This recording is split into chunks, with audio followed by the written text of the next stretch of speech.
अस्सलाम वालेकुम Nadreen, Mehran TV सां गॾु मां आहियां सैयद शमीला शिराज़ी। हिन बुलेटिन में असां सां साथ ॾींदी सायरा सुमरो। सभ खां पहिरियां हिकु नज़र हेडलाइन ते। केपीके में पाक फ़ौज ऐं कानून लागू कंदड़ इदारनि जूं कार्रवायूं दहशतगर्दनि वटां अफ़गानिस्तान में अमरीका ऐं नेटो पारां छॾियल हथियार हथ M4 M16 समेत जदीद हथियार ऐं नाइट विजन गॉगल्स हथ। ॿिया जदीद औज़ार बि दहशतगर्दनि वटां हथ आयल हथियारनि में शामिल।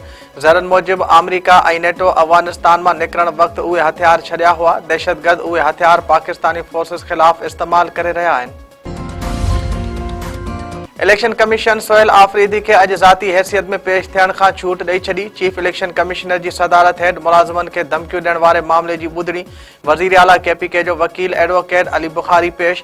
चीफ इलेक्शन कमिश्नर जो चवणु आहे त वज़ीर आला केपीके जो हवेलिया में ख़िताब कयो, अॼोकी ॿुधणी जो हुकुम जारी कंदासीं।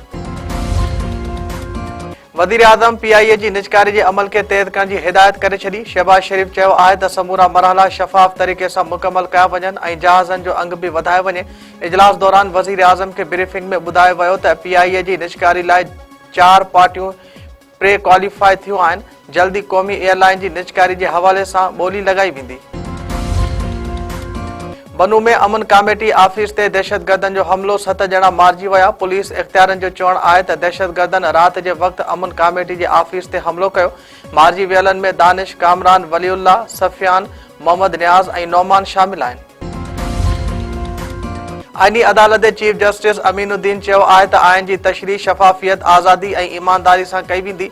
बुनियादनि हक़नि जो तहफ़ुज़ आईनी अदालत जी पहिरीं तरजीह आहे। पंहिंजे पैगाम में चीफ जस्टिस अमीनुद्दीन वधीक चयो आहे त वफ़ाक़ी आईनी अदालत जो क़याम असांजे क़ौमी आईनी जदोजहद में अहम अॻुवाई आहे। हर मामिलो आइन ऐं इंसाफ़ जे उसूलनि तहत उकलायो वेंदो। डोकरी वेझो ॿार जी ॻाल्हि तां झेड़ो, हिकु ॼणो क़तल, ॿियो ज़ख़्मी। ॻोठ गुलशेर चांडियो में चांडिया बिरादरी जे धुरनि में झेड़ो। फायरिंग में अजीब चांडियो मौक़े ते मारिजी वियो। संदसि भाउ मोहब्बत चांडियो ज़ख़्मी। पुलिस जो चवणु आहे त वाक़े जी वधीक जांच कई पई वञे। मुलविस जवाबदारनि खे जल्द गिरफ़्तार कयो वेंदो।